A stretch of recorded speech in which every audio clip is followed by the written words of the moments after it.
agradecemos mucho de antemano con el embajador Esteban Moctezuma Barragán.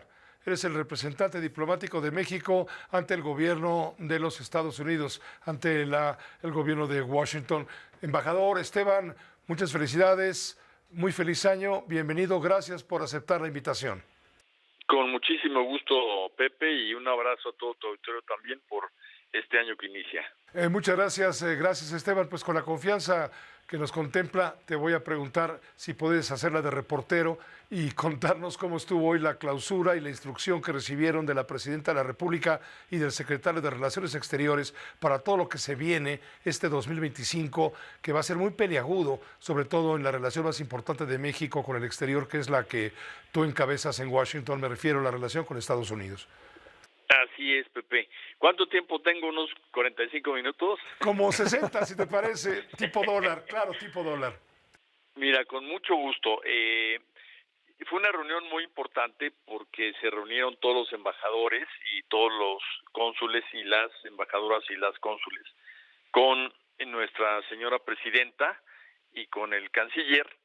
El canciller le informó a la presidenta en qué había consistido esta reunión de embajadores y cónsules que se conoce como la REC.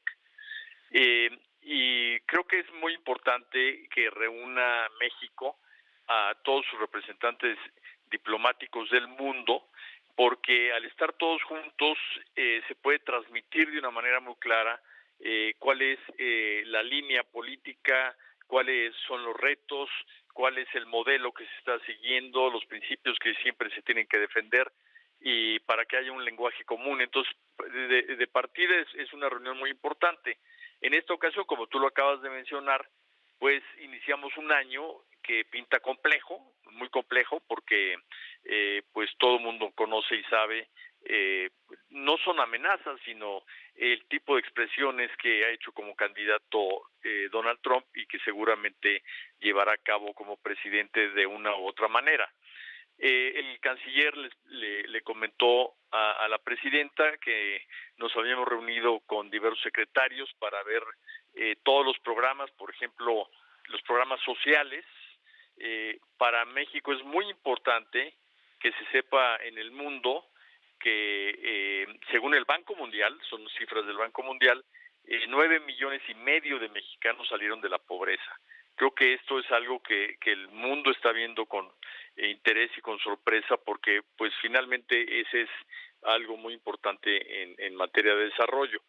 Por otra parte, además de la secretaria de Bienestar, estuvimos con el secretario de Hacienda, quien también habló sobre toda la política macro y cómo son las perspectivas económicas de este año, que también es algo que nos preguntan mucho allá en el exterior. Tuvimos también reunión con la secretaria de Gobernación, ella es la encargada precisamente del Instituto Nacional de Migración y pues quien nos explicó cómo se está preparando México y cómo hay un grupo con 32 dependencias del gobierno para recibir a las y los migrantes que puedan ser repatriados. Ese es el punto clave, Esteban, sin duda. Ese es el punto que más nos preocupa en este momento. Concretamente, tu embajada, la que tú diriges en Washington, ¿qué acciones concretas va a tener para garantizar justamente la protección de los derechos humanos de nuestros connacionales? Hablo de todo Estados Unidos y evitar, claro, la discriminación, porque también esto va a ser propicio para la discriminación. Ya viste lo que está aprobando el Congreso estadounidense, creo que lo va a aprobar el viernes, una ley para meter a la cárcel a inmigrantes indocumentados que aunque tengan una libertad condicional, pero cometan un robo menor, un delito menor, puedan ser deportados. Este punto que tú dices es bien importante. Nosotros ya estamos trabajando desde hace meses y este trabajo se ha venido supervisando por la propia Cancillería en reuniones que ha tenido Juan Ramón de la Fuente con un servidor y con todos los cónsules allá por grupos geográficos.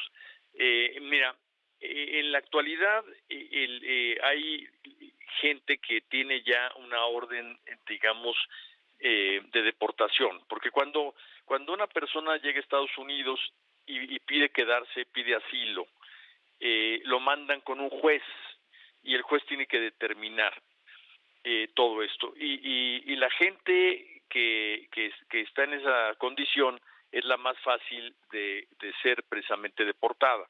Ahora, algunos de ellos, no muchos, pero algunos de ellos están en la cárcel.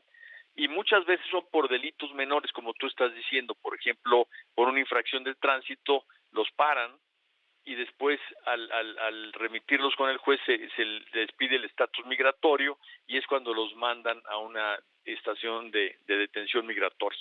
Entonces, una cosa muy importante es precisamente que toda la población migrante mexicana sepa que las faltas menores pueden ser muy costosas. Ese es un tema muy importante. Otro tema que es crucial es que tengan todos sus papeles en orden, que tengan, te pongo el ejemplo de la custodia de sus hijos. En caso de que tuvieran el infortunio de ser deportados, si hay un documento oficial en donde se dice quién se debe de encargar de todo lo relativo a los niños, del tema escolar, del tema patrimonial, etcétera, se van a evitar muchos problemas. Otro tema muy importante es que, no me lo vas a creer, pero hay 2.200.000 mexicanos que pueden obtener la ciudadanía estadounidense. Entonces, también se ha divulgado mucho los requisitos para ser ciudadano, para que este grupo de personas puedan hacerlo, y entonces estarían perfectamente protegidos. Son muchos.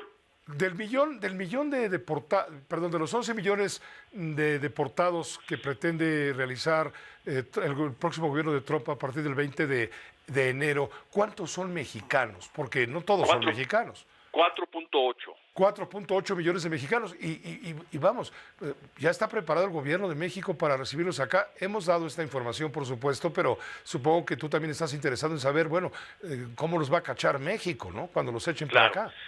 Mira, lo que hemos hecho es ver cuál es la capacidad que tiene, digamos, quien toma allá en Estados Unidos a un migrante que va a ser deportado y lo detiene y después hace ya la deportación física, es un organismo que se llama ICE. Esa institución tiene capacidad para alrededor de 40,000 personas en todo Estados Unidos. Y en este momento tiene como el 80% de ocupación. Claro. Esto quiere decir que digamos, la capacidad que tienen ellos en un momento dado para detener y sacar a la gente no necesariamente es muy grande. Entonces, lo que podemos nosotros ver es analizar cuándo han sido las deportaciones más altas en la historia de Estados Unidos. Y aquí hay dos temas. Cuando más personas fueron expulsadas de Estados Unidos hacia México, se ha llegado a la cifra de un poco más de 1 millón al año. Y esto fue en la época de Clinton. Y la mayoría de estas personas era gente que se tomaba en la frontera, o sea, no se les dejaba pasar, en pocas palabras, se tomaba en la frontera y se regresaba. Quien más expulsó personas mexicanas del interior de Estados Unidos, que es el fenómeno precisamente de repatriación, fue Obama. 600,000, tengo entendido, ¿no? En un año llegó a 430,000 más o menos. Exactamente. Entonces, digamos, si ese es el máximo que se ha dado en la historia de Estados Unidos, podrías esperar una cifra alrededor de eso si se empieza a deportar así de rápido, digamos, embajador, desde enero. Te la voy a poner difícil con una pregunta que no te va a gustar. ¿Trump es un peligro para México? ¿Perdón? ¿Trump es un peligro para México? Mira, los mexicanos estamos preparados para afrontar muchas de las situaciones que se puedan presentar. Lo más importante es que en vez de estar esperando qué va a hacer el presidente Trump, debemos de saber qué estamos haciendo nosotros. Y es lo que la presidenta adelantarnos, ¿no? nos dijo. Así es. Y es lo que la presidenta nos decía el día de hoy. La presidenta comentó que cooperación y colaboración toda y que sumisión nada. Ahora, yo te quiero decir algo. Seguramente cuando el próximo presidente Trump conozca todo lo que está haciendo México en materia migratoria, se va a dar cuenta que México es parte de la solución y no del problema. Y que ese esfuerzo que está haciendo México en este momento le conviene mucho a él para decirle a los Estados Unidos, miren nada más lo que estoy logrando. Te pongo el ejemplo de que de diciembre a la fecha bajó la expulsión de digamos, lo que llaman encuentros en la frontera en un 73%. Y nada más en los meses que lleva la presidenta Sheinbaum en el gobierno, ha bajado más del 10%. Entonces, México ya está teniendo una política que está dando resultados, pero la gran diferencia es que es humanista, en el sentido de que se protege al migrante, que se le da educación, salud, albergue, etcétera. Por último, te pregunto, Esteban Moctezuma, ¿vas a ir tú en la representación del gobierno mexicano a la toma de Trump o va a ir la presidenta de la República? ¿Fue invitada, en pocas palabras, Claudia Sheinbaum, o nada más te invitaron a ti? Mira, lo que sucede con las invitaciones es que tradicionalmente, desde finales de los 1800, en las inauguraciones, como le dicen ellos, en la toma de posesión, no invitan jefes de Estado. Esa es una tradición que ellos tienen y generalmente invitan a los jefes de misiones diplomáticas. Esto será en la próxima semana que inviten, en el momento que llegara una invitación y se lo comuniquemos a la presidenta y al canciller, te lo haremos saber con mucho gusto para que se sepa qué es lo que sucede. Te lo pregunté porque ayer la presidenta dijo, sí, a la embajada ya llegó la invitación, pero aquí no ha llegado nada. La práctica es esa, es que se invite a las misiones diplomáticas como representantes de los países. Ya ves que en Washington pues hay representación de todos los países del mundo. ¿Tú le recomendarías a Sheinbaum, si la invitan, ir o no ir? Pues es una hipótesis de que se le invite, porque no se invita por lo general a jefes de Estado. Pues es difícil